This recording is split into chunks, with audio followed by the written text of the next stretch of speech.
Good day! You're listening to JA1 King Talk Podcast. We pray that this message will bring encouragement and enlightenment to your soul. For more updates, you may visit us at JA1 King Talk Facebook. Here's your message for today.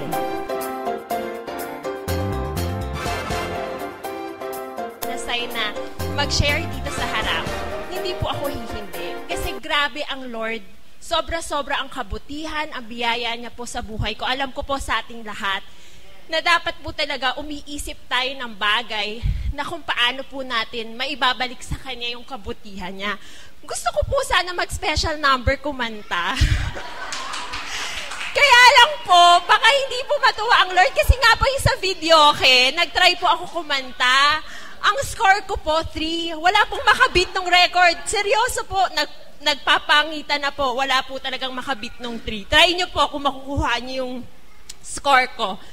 Kaya sabi ko, ano po ba? Sayaw naman po, medyo, pero parang hindi na po bagay at saka mabilis po ako mahingal.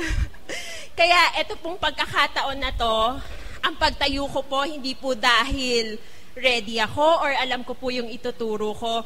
Gusto ko lang po talaga mabalik sa Lord ang papuri at pasasalamat sa buhay ko na ginagawa niya po. At alam ko, siya pa rin po ang sasama sa akin ngayon. Pray muna po tayo. Lord, maraming salamat sa umagang to. Maraming salamat, Lord, sa umaapaw na pagmamahal, kabutihan at biyaya mo sa aming lahat. Lord, ikaw sa amin ngayong araw na to. Sa iyo namin pinagkakatiwala ang lahat. Ikaw ang manguna at sumama sa akin sa pag-share ko po at ikaw lang ang mabigyan ng kapurihan. Sa iyo lang po namin pinagkakatiwala ang lahat. We give you praise, Lord. We love you. In Jesus' name we pray. Amen. Okay lang po ba na dito na lang ako? Para po kasing pag tumayo... Ay, hindi. Pwede naman po.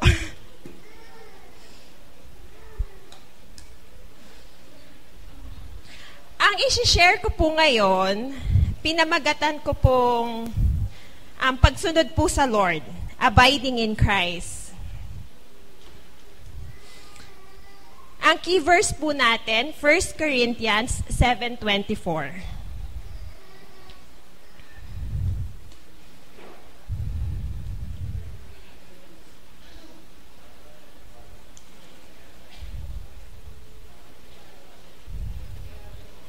Hindi ko po makita, dito na lang ako sa harap. Brothers, each man as responsible to God should remain in the situation God called him to.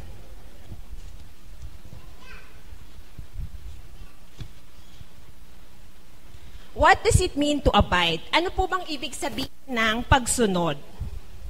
It means to remain, rest, stay, wait, and continue. Sa Tagalog po, manatili, maghintay, at magpatuloy. Ang pagsunod po pala sa Lord, kinakailangan po, alam po natin kung paano natin siya hintayin. At dun po sa paghihintay natin sa Kanya, kailangan po maging handa tayo. Kasi po, hindi po natin alam kung kailan darating ang Lord. Basahin po natin yung Isaiah 40:31.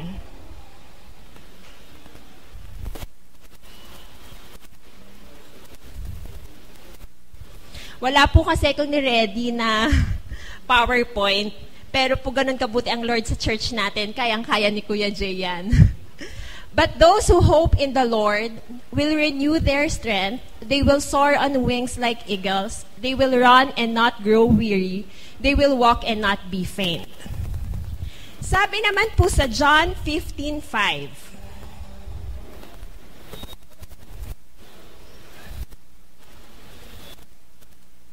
I am the vine, you are the branches. If a man remains in me and I in him, he will bear much fruit. Apart from me, you can do nothing.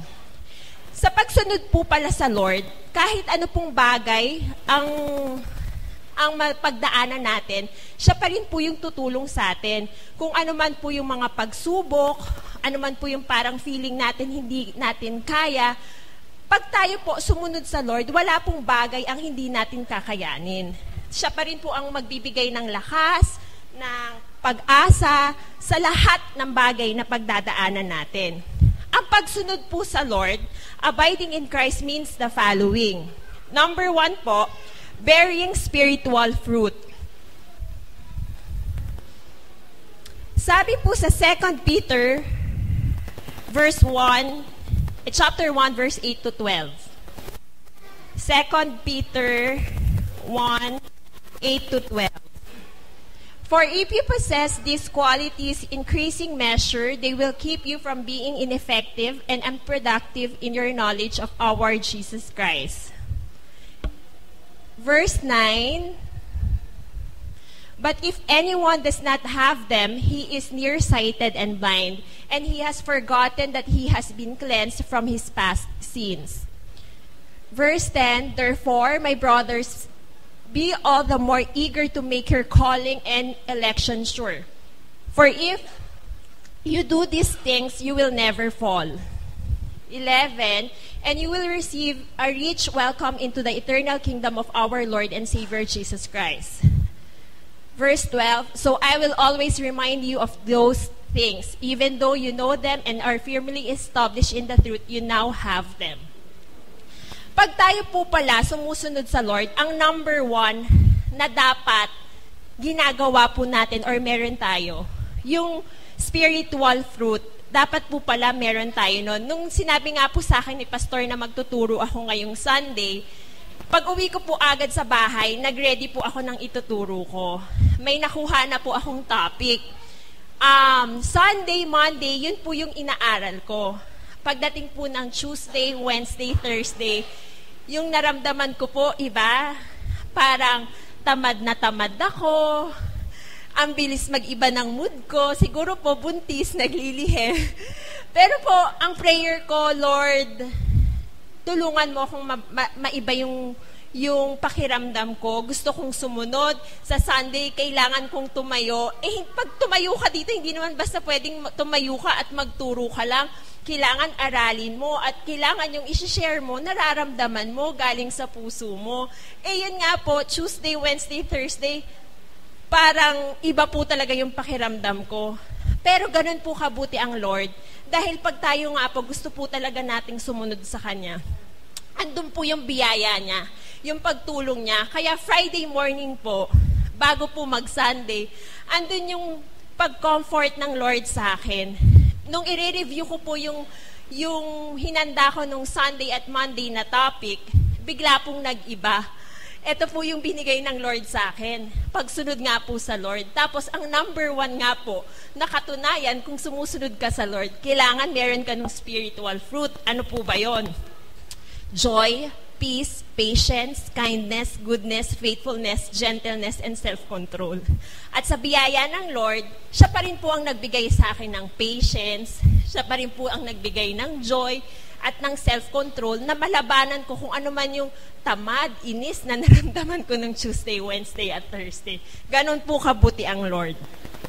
Number 2 po, hearing the word and keeping it in your heart.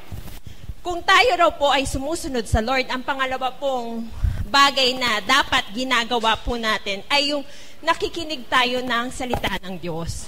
Pero minsan po sa atin, feeling po natin sumusunod na tayo sa Lord kasi ayan, umattend po tayo ngayon, nakaupo kayo dyan ngayon, nakikinig kayo. Hindi po pala yun doon natatapos. Kailangan po, kung ano po yung pinakikinggan natin, hindi po lumalabas dito sa kabila. Kailangan po, dumidiretso yun sa puso natin. Minsan po, kulang tayo sa puso. Basta makinig tayo, nawawala na po agad. Hindi po pula ganon. Kailangan po, isa puso natin kung ano yung naririnig natin. Dahil po, pag yun, nasa puso po natin, automatic, magagawa natin. At yun yung tunay na pagsunod sa Lord. Number 3 po, loving Jesus and doing what He says. Sabi po sa 1 John 2:6, basahin po natin yung 1 John 2:6. Whoever claims to live in Him must walk as Jesus did. Para po yung number 2 lang po, kung tayo po tunay na nagmamahal sa Lord, dapat po nilalakaran natin kung ano yung gusto ng Diyos na gawin natin at hindi natin dapat gawin. Minsan po kasi Lagi po nating sinasabi, I love you, Lord, I give you praise, I worship your name. Pero puro ganun lang po, kulang po tayo sa gawa. Hindi naman po natin talaga nagagawa yung mga bagay na gusto niyang gawin natin. Lagi po nating iisipin sa araw-araw po, pagising sa umaga, sa lahat ng bagay na gagawin natin, kung yung bagay po ba na yun ay ikinatutuwa ng Lord o hindi. Alam naman po natin yun eh. Kaya lang po lagi po nating i-remind yung sarili natin na kung tunay na mahal natin ang Lord, hindi tayo nahihirapang sumunod sa Kanya. Kailangan yung joy nandoon sa atin na tayo, mahal natin ang Lord, gagawin natin kung ano yung magbibigay ng kapurihan sa Kanya. Number 4 po, loving others. Last Wednesday po, yung nag-share po, ayan po yung topic namin. Minsan nakala po natin madali lang magmahal. Ang tinutukay po pala ng Lord na loving others ay yung mga taong mahirap din pong mahalin. Yung mga taong makukulit, matitigas ang ulo, yung mga taong hindi maganda yung pinapakita sa atin, pero dapat yun pa rin yung mahalin natin. Yun po pala yung gusto ng Lord. Kasi yung love, yun pa rin po yung susi eh. Parang kunwari, yung isang tao po, talaga naman pong, kumbaga po yung ginagawa niya sa'yo, hindi mo deserve. Opo, paulit-ulit. Pero kung mapaparamdam po natin sa kanya, na gano'n natin siya kamahal, na talagang kahit gano'n siya, mamahalin pa rin natin, magigising din po yun eh, matatauhan din po. Yung love na pinaramdam natin sa Kanya, yun pa rin yung magiging susi kung paano siya magbabago. At yun po yung gusto ng Lord sa atin. Ang mahalin natin, hindi lang po yung mga karapat dapat mahalin. Mahalin po natin yung mga mahirap din pong mahalin. At sa tulong ng Lord, kung tayo po talaga ay sumusunod sa Lord, kakayanin po natin yon. Wala pong mahirap. Amen po ba? Number 5 po. Kung tayo ay sumusunod sa Lord, trusting God and making Him our refuge. Basahin po natin yung Psalm 91, 1-2.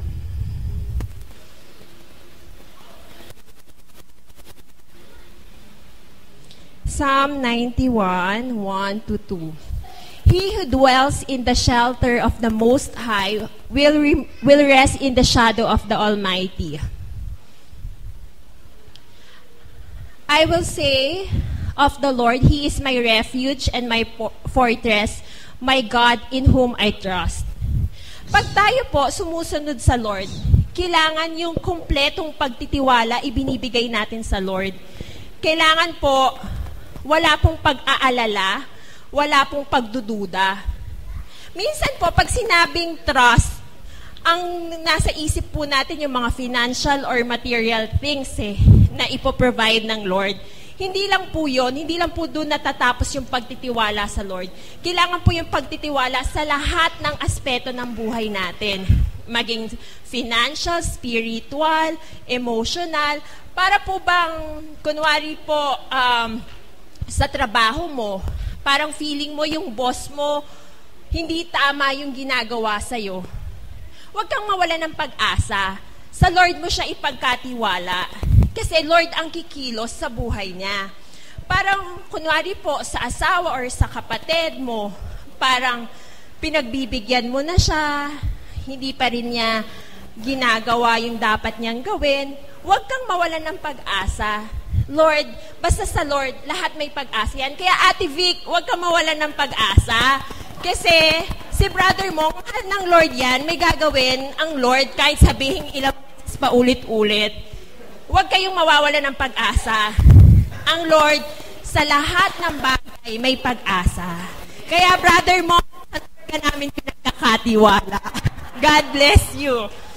Ang biyaya ng Lord ay sobra-sobra talaga. Hindi lang po kay brother mo, sa atin pong lahat. Lahat po tayo may pag-asa.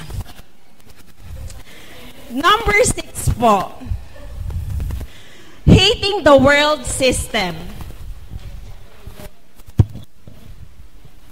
Basahin po natin yung 1 John 2:15-17.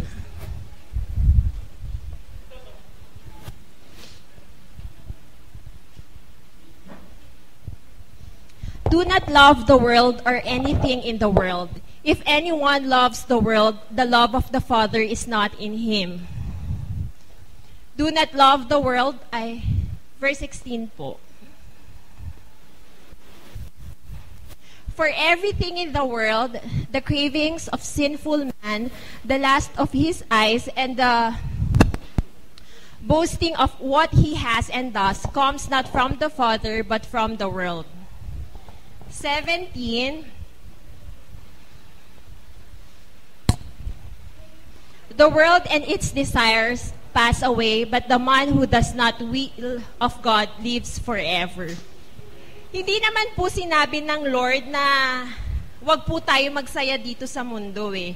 Gusto nga po ng Lord ngayon pa lang po maranasan natin yung masaya, masaganang buhay. Pero po, hindi naman din po lahat na nandito sa mundo dapat nating i-enjoy. Dapat po yung limitasyon sa lahat ng bagay. Kunwari po, maganda pong example, mga bisyo po, di ba po? Yun, mabilis ka lang liligaya. Pag nawala yung trip, wala na, di ba? Na lagi po nating tatandaan sa lahat ng bagay na gagawin natin, may katapat yun. Hindi pwedeng sorry na lang. May pagtatama, pagtutuwid na gagawin ang Lord sa buhay natin.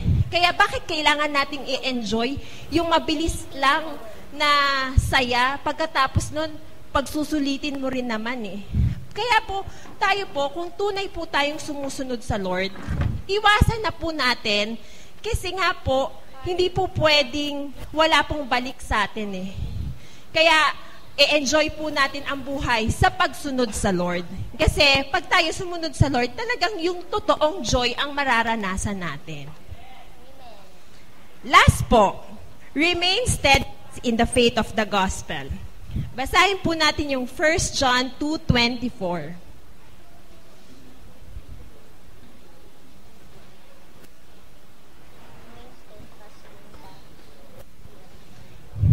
See that what you have heard from the beginning remains in you. If it does, you will remain in the Son and in the Father. Kailangan po maging tapat tayo sa salita ng Diyos. Hindi po pwedeng minsan gagawin natin, minsan hindi, minsan hihingi na lang tayo ng tawad kasi alam naman natin papatawarin tayo ng Diyos. Pero lagi po nating tandaan, hindi po natin alam kung kailan darating ang Lord. Anytime po, darating siya. Mahalaga po na sa paghihintay natin sa Lord, maging handa tayo. Hindi pa po ako tapos. Akala niyo po tapos na. Medyo, ilang minutes pa po.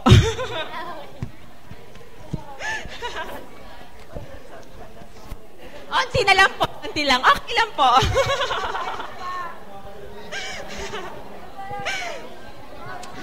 Ang Lord po pala, naghahanap ng evidence or proof na tayo ay sumusunod sa Kanya. Tunay na sumusunod sa Kanya. Minsan po kasi tayo, feeling natin sumusunod na tayo sa Lord kasi nag-church naman tayo, nagpe-pray naman tayo, nagta-tithes and offering naman tayo. Hindi po pala doon natatapos.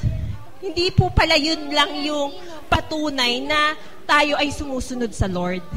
Yung pong sinabi ko, yung 7 po, i-review po natin yung mga sarili natin. Kung talaga tunay tayong sumusunod sa Lord. Tayo po ba ay kaya po ba nating mahalin yung mga hindi dapat karapat dapat mahalin? Nagagawa po ba natin yon? Pag yun po, nagagawa natin, isa pa lang po yun sa patunay. Tayo po ba hindi nag-aalala pagka may babayaran ka at wala kang hawak? Kung nakakaramdam po tayo ng pagdududa, hindi po tayo tunay na sumusunod sa Lord. Kasi ang Lord po, kailangan yung walang pagdududa, wala po tayong kaba na nararamdaman, yun po yung tunay na pagsunod sa Lord.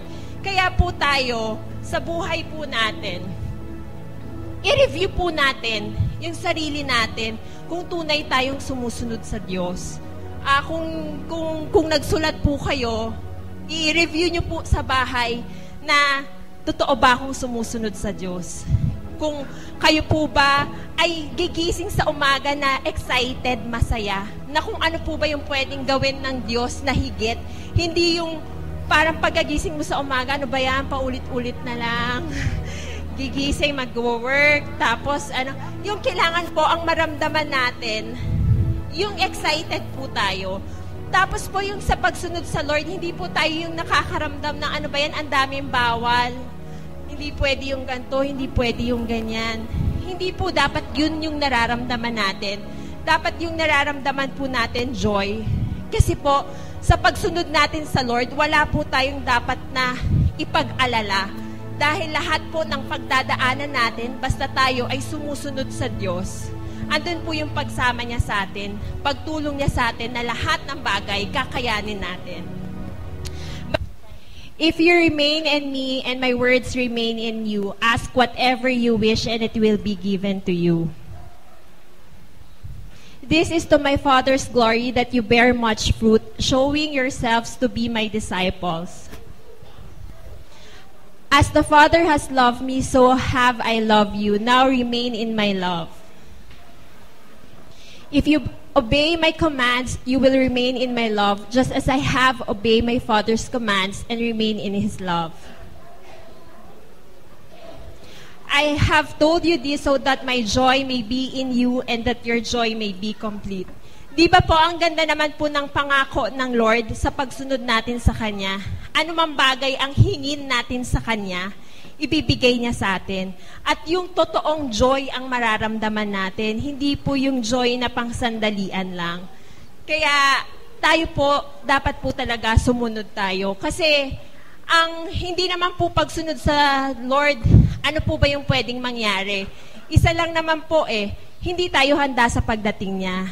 At alam naman po natin, pag hindi tayo naging handa sa pagdating ng Lord, may iiwan po tayo. At kung ano man po yung pwede nating maranasan pag hindi tayo nakasama ng Lord, kung ano man po yung mga bagay na nararamdaman nyo ngayong medyo nahihirapan kayo, wala sa katiting niyan yung paghihirap na dadanasin kung hindi po tayo makakasama sa pagbalik ng Lord. Kasi wala po siya, hindi po natin siya kasama Kaya pilitin po natin na sa pagsunod na sa araw-araw, sundin po natin kung ano po ba yung dapat sa ikatutuwa ng Lord o hindi. Bago po tayo kumanta at mag-pray, may isi-share lang po akong testimony. Ako po kasi, ang number one na blessing na pinagpapasalamat ko sa Lord ay yung bigyan niya ako ng magulang na katulad ng mama at papa ko. Lumaki po kasi ko wala po akong spiritual birthday kasi po, basta alam ko po, basta bata ako, nakakilala na ako sa Lord. Si Mark po, na-dedicate siya, pero ako po nabinyagan. Pero basta po, bata pa lang po ako, nakakilala na nga po ako sa Lord. Nakita ko po sa mga magulang ko yung pagsunod nila sa Panginoon na hindi po naging mahirap sa akin na mamulat na ganito po yung dapat gawin pagdating sa Lord. Si Mama at si Papa po kasi sobrang bait talaga. Hindi po naging mahirap maging mabait na anak. Dahil po, yung expectations nila, hindi naman po ganon. Hindi naman po kami talaga yung kailangan maging magaling sa school. Pagka ayaw ko nga po pumasok, okay lang Ako kumutan pa ako. Pagka yung humingi ka, ikaw yung mahihiyang humingi kasi kahit hindi nila kayang ibigay, pag-iipunan yan, mabigay lang sa'yo. Na hindi ka naman mayat-maya uutusan sa bahay para gumawa. Ikaw yung mahihiya. Hanggang ngayon nga po, ako pa rin po yung hahainan ni Papa at siya pa rin po ang maghuhugas noon pagkatapos. Ganun po kabuti ang Lord sa buhay ko na sila yung naging magulang ko. Pero higit po sa ganung bagay, kung paano po nila ipinalaki, tinrain pagdating sa Lord. Pagka mula po bata kami, hindi po pwedeng gigisingin ka pa pag magsisimba. Kailangan gigising ka ng kusa pagka alam mong magsisimba na yung damit mo na isusuot, Hindi pwedeng pagkagising mo lang tsaka mo i-ready yan. Kailangan gabi pa lang nakahanda na. Lumaki po akong ganon. At sa araw-araw, lagi po kaming nire-remind ni Papa na ang lahat ng bagay na gagawin mo, ipagkakatiwala mo sa Lord at hindi ka makakakalimot sa Lord. Na pag ikaw nagbigay ka ng tulong, huwag mong iisiping sumusobra ka kasi never daw po sobra sa Lord. Dahil ang lahat po ng bagay ay galing sa Lord. At lagi po niyang sinasabi, bago ka raw matutulog, bago pipikit ang mata mo, tatanungin mo ang sarili mo kung napangiti mo ba ang Lord. Na yun po, pinapasalamat ko sa Lord na naging good example po si Papa sa aming magkapatid. Na ang prayer ko po talaga ngayon, kung paano po kami pinalaki ni Mark, ganun ko po mapalaki yung mga anak ko. Kasi hindi po perpekto, nagkakasala, nagkakamali. Pero pag tayo po, talagang yung pagsunod sa Lord, andun po yung pagsama niya, andun po yung provision. May problema man, malalagpasan din eh. At pag nalagpasan, mas maganda ang gagawin ng Lord sa buhay natin. At never niya tayo pagkukulangin. Ganun po kaputi. Kaya po ini-encourage ko po kayong lahat. Maging good example po tayo, hindi lang po sa may mga anak, kung saan nyo po pwedeng ipakita, kung saan po natin pwedeng iparanas na pagkasumunod ka pala sa Lord, ganito pala yung mangyayari sa buhay mo, na wala po pala tayong dapat ipag-alala. Alam nyo po ako everyday, yung kunwari po, pag may gusto ko, hindi ko kaya, feeling mo, hindi kaya, andun yung naaalala ko yung sinabi ng Papa ko, na walang imposible sa Lord. Kaya andun yung peace sa akin, andun yung joy, na makukuha ko yun. Kung hindi man, may higit na plano ang Lord. Kaya po tayo, mag-pray po tayo, humingi tayo, kasi ang lahat ng bagay, hindi po naman po natin kakayanin yan eh. Yung fruit of the Spirit, hindi naman po natin na basta-basta makukuha. Andun po yung biyaya ng Lord. Kailangan po yung relationship po natin sa Kanya, yung pagpe-pray, pagde-devotion, pagtulong po niya sa atin kasi siya lang po ang magbibigay ng lahat-lahat na yun. At ang prayer ko, patuloy lang na ang Lord ang mabigyan ng kapurihan sa mga magulang ko. Magandang umaga po and God bless you all.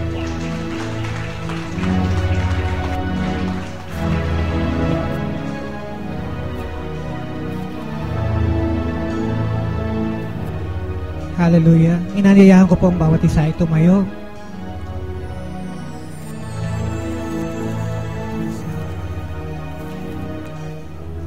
Thank you, Jesus. Hallelujah. Ngayong umaga po na to, gusto pong ipaalala sa atin ang kahalagahan po ng pagsunod sa ating Panginoon. Alam niyo kung meron mang isang bagay na dapat po nating talagang magawa bilang tayo ay nakakilala sa Panginoon, ito po ay ang pagsunod sa Kanya. Ito po ay ang pagsunod sa mga bagay na pinapagawa niya.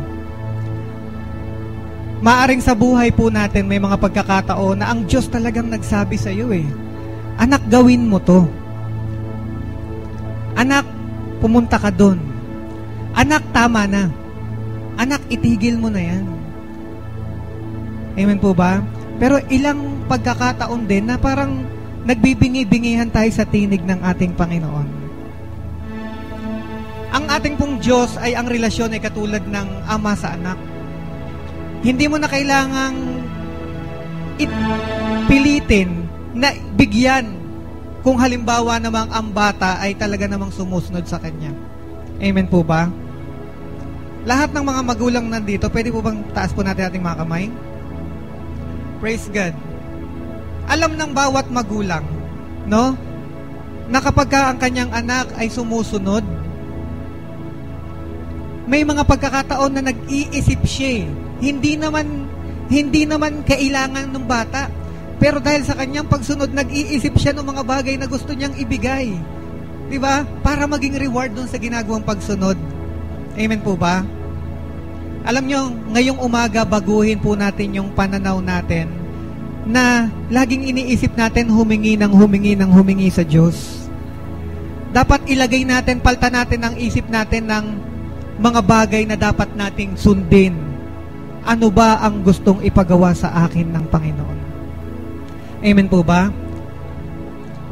Meron pong pagpapala sa pagsunod sa Panginoong Diyos. Kaya tayo inuutusan ng Panginoon na gawin ito, gawin yan.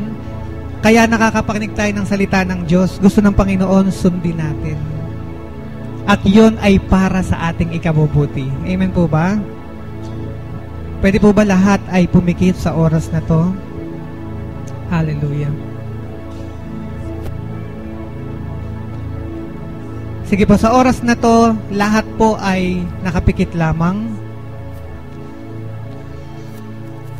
Hindi po natin intindihan yung ating mga katabi. Makikinig ka ngayon sa sinasabi ng Diyos sa iyo. Hallelujah, Jesus. Thank you, Lord.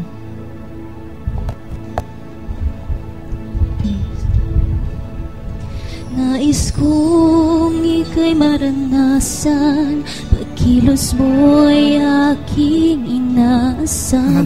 Kat sa'yo lang matatagpuan ang tunay na kagalakan. Sige kapatid, tuloy lang. May sinasabi sa iyo ang Panginoon. Nais kong ika'y maranasan, tibok ng puso ko'y ikaw lamang.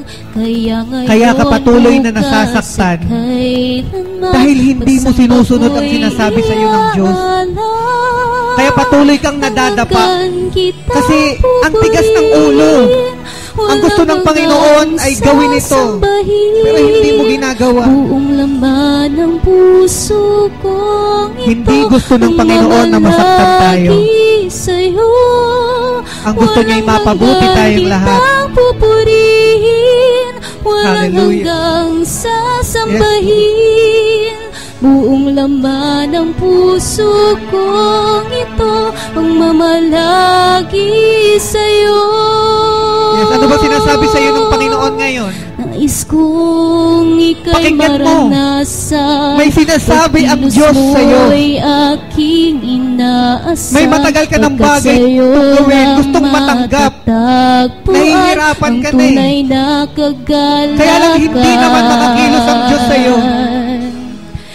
Hinihintay ka muna niyang sumunod sa Kanya. Maranasan, tibok ng puso Panginoon, patawarin mo ko, Panginoon, sa patigasan ng ulo kaya ko. ngayon, bukas, Patawarin mo ko, Panginoon. kailanman, pagsamba ko'y iaalala. Kung matagal ko na dapat itong ginawa, kung matagal ko na dapat itong hindi ginawa at binitawan. Walang hanggan kita pupurihin. Kaya hindi kita masamba ng totoo, Panginoon. Sasambahin. Kaya hindi kita totoong mabigyan ng karangalan. Kaya hindi ko totoong maramdaman ang mamalagi yung pagiging isang tunay na anak ng Diyos. Ang tagal-tagal ko nang nag-church, pero hanggang ngayon parang ganun pa rin ang buhay ko. Parang dati pa rin akong nasa dati pa rin akong pananampalataya na parang wala namang nagbago, wala namang pinagkaiba. Wala sa Diyos ang problema. Walang hanggang sasambahin. Wala sa Kanya ang problema. Ng puso kong ito, nasa iyo, kapatid. Mamalagi sa iyo. Walang hanggan kita sumunod ka sa sinasabi sa iyo ng Diyos ngayon. Sasambahin. Buong laman ng puso mararanasan mo ang totoong paglilingkod. Mararanasan mo ang totoong pamumuhay bilang anak ng Diyos. Mauunawaan mo ang kahulugan ng pagiging isang tunay na Kristiyano. Hindi basta-basta lang. Hallelujah.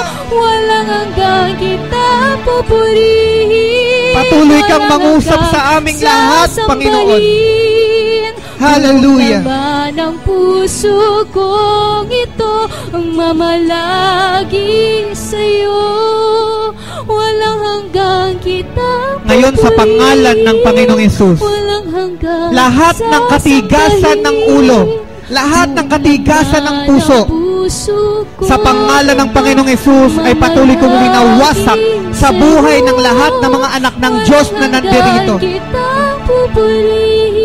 Tinatapos na namin ang lahat ng katigasan ng ulo sa oras na to. Pagwawalang bahala sa mga salita ng Panginoon na dapat naming sundin, winawasak ko sa pangalan ng Panginoong Hesus.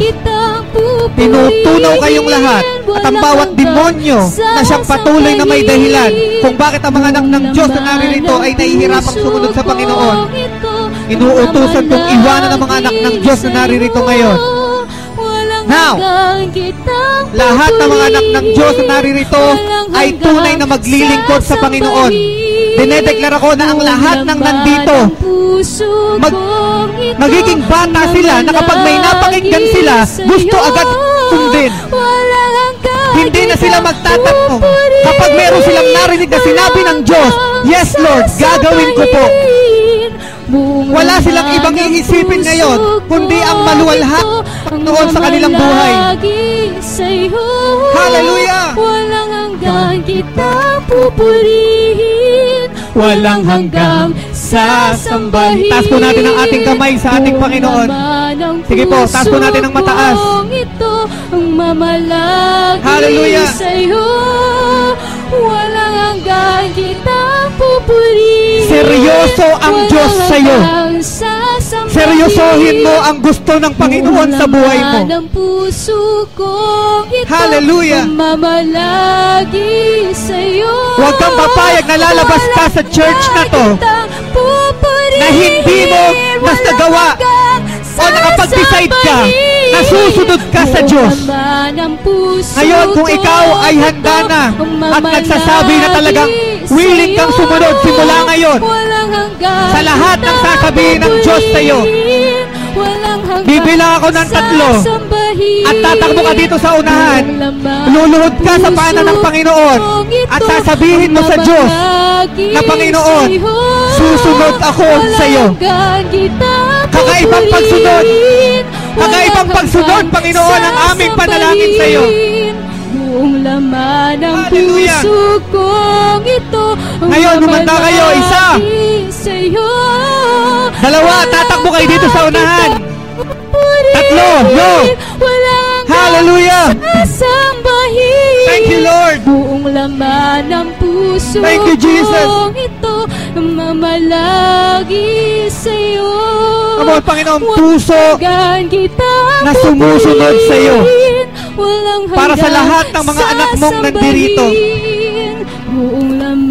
Church, hindi ko nakikita ang laman ng puso nyo, pero nakikita ng Diyos ang puso mo. Ang pagpapala na hinahanap mo, nandyan. Nandyan.